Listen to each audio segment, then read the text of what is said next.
Anthony, toi qui forcément suis de très près les catégories de promotion, j'ai envie de te mettre au défi.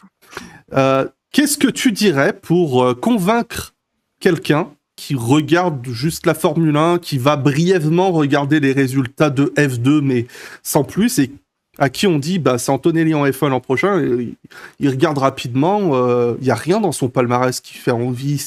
Qu'est-ce que toi tu pourrais mettre en avant pour justement rationaliser, contrebalancer ces arguments-là?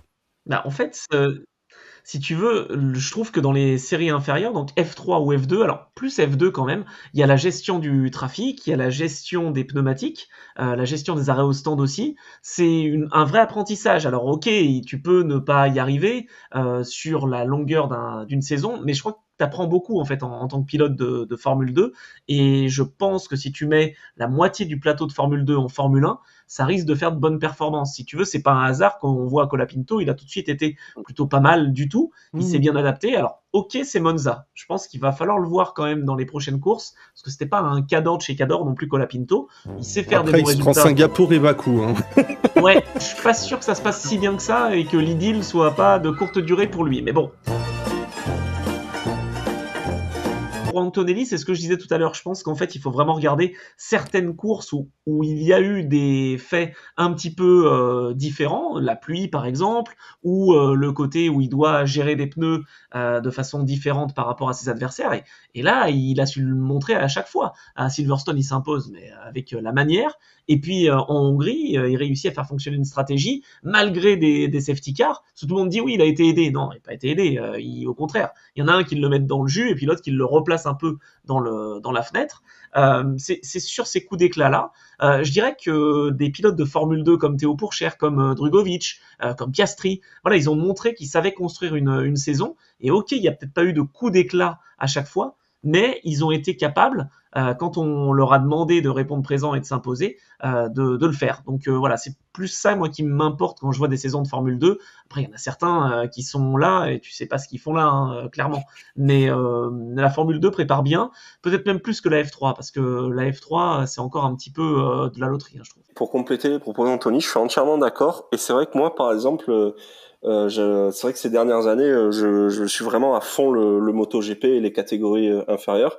Et j'ai envie de prendre l'exemple de Fermín Aldeguer qui a signé déjà chez Ducati. Quand tu regardes la saison d'Aldeguer brute, qui est donc en Moto 2, tu te dis waouh, mais est-ce qu'ils l'ont pas signé un peu trop tôt, parce que le gars il est 5e du championnat, il fait des petites erreurs, tout ça. Sauf qu'en fait, tu t'aperçois que le mec, il est bien câblé en fait. Il a déjà dans sa mentalité le petit truc qui te dit ouais, lui si tu le mets en MotoGP, on va pouvoir vraiment faire quelque chose de pas mal, parce qu'il a le talent, il a une bonne mentalité, il sait construire ses courses quand il le faut, etc. C'est sûr que les erreurs, tu en fais obligatoirement, parce qu'il y a des moments aussi où tu es un pilote, tu veux savoir tester ta limite, tu veux savoir où tu peux aller, tu te construis par rapport à tes erreurs aussi. Mais je trouve que, tu vois, au-delà du palmarès, des victoires, tout ça, moi, c'est vraiment voir vraiment l'attitude du pilote de manière globale.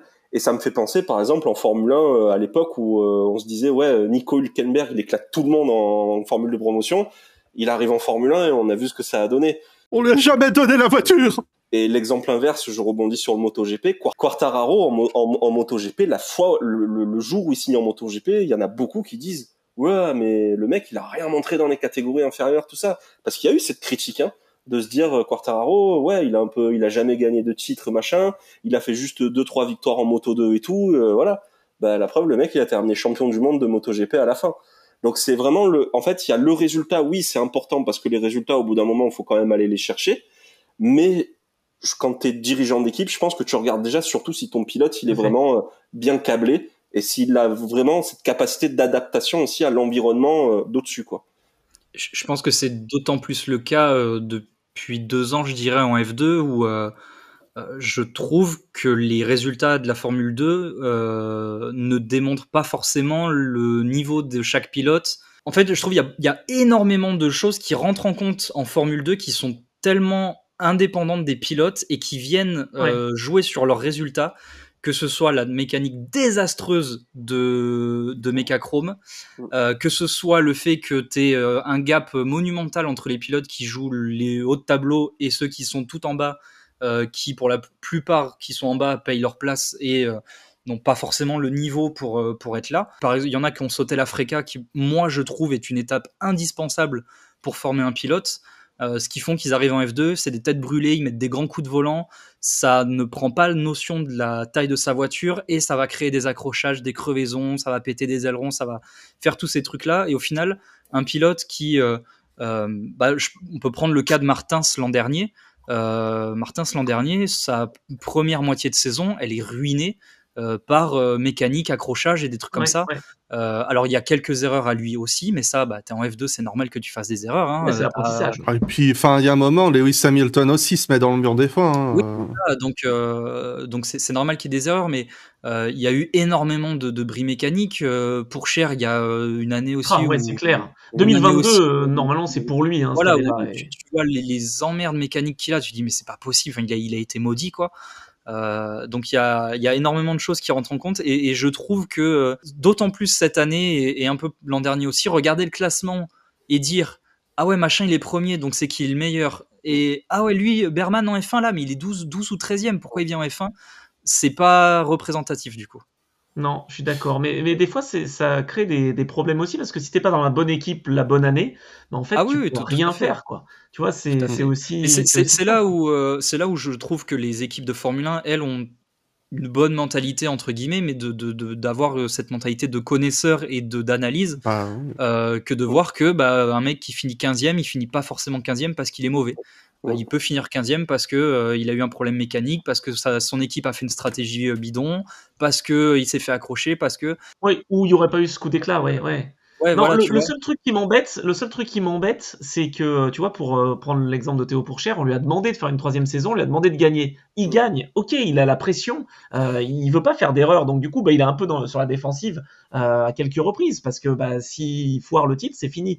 On oublie aussi juste qu'ils ont pas le même âge, hein, les pilotes. Lui, il est arrivé super jeune, il a fait une saison de F3, il a fait quelques erreurs dans sa première année en Formule 2, mais après, qui n'en fait pas, quoi. Pour le coup, lui, sauter la FRECA, je pense que ça lui a fait énormément de mal. Enfin, ça lui a fait prendre du retard en fait sur son apprentissage, je trouve.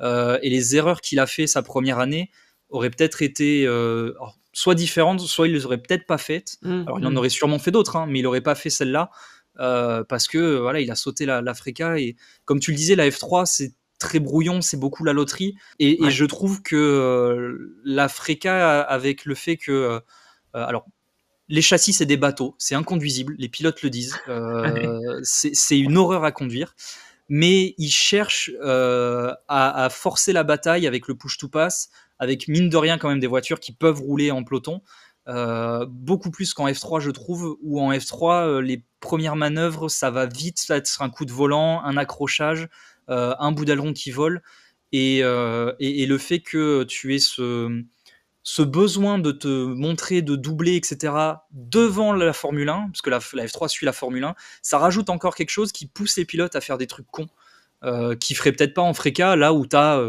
40 mecs qui regardent le live YouTube, quoi. Bon, j'abuse, mais c'est un peu ça, quoi.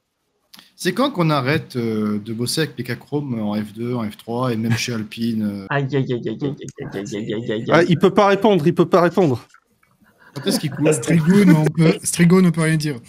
Il y a des accréditations qui peuvent sauter après, donc... Non, mais c'est une vraie interrogation, parce qu'ils ont quand même du savoir-faire. Je veux dire, Mecachrome, ils montent des moteurs pour l'aviation, etc. Moi, je connais pas mal de gens qui y bossent.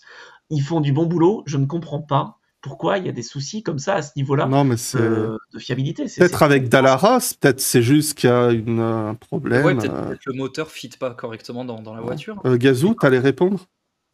Ou les vibrations, je sais pas. On était accrédité à Monaco. On n'a pas vu beaucoup d'ingénieurs Mecachrome sur place.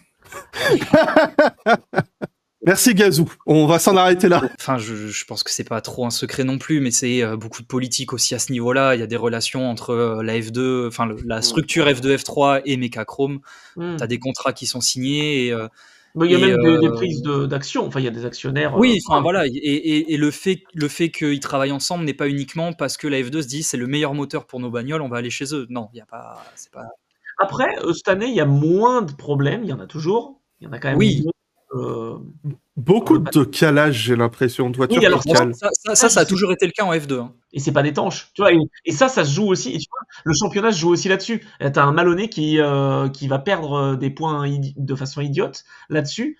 Bon, bah voilà, son championnat, il est quasi mort. T'as Isaac Hadjar qui a perdu aussi des points pas mal avec la fiabilité. Enfin, c'est compliqué. Hein. Les académies des pilotes ont gueulé ou pas? Oula. Gazou, on avait réussi à contourner là, putain, je fais pas chier.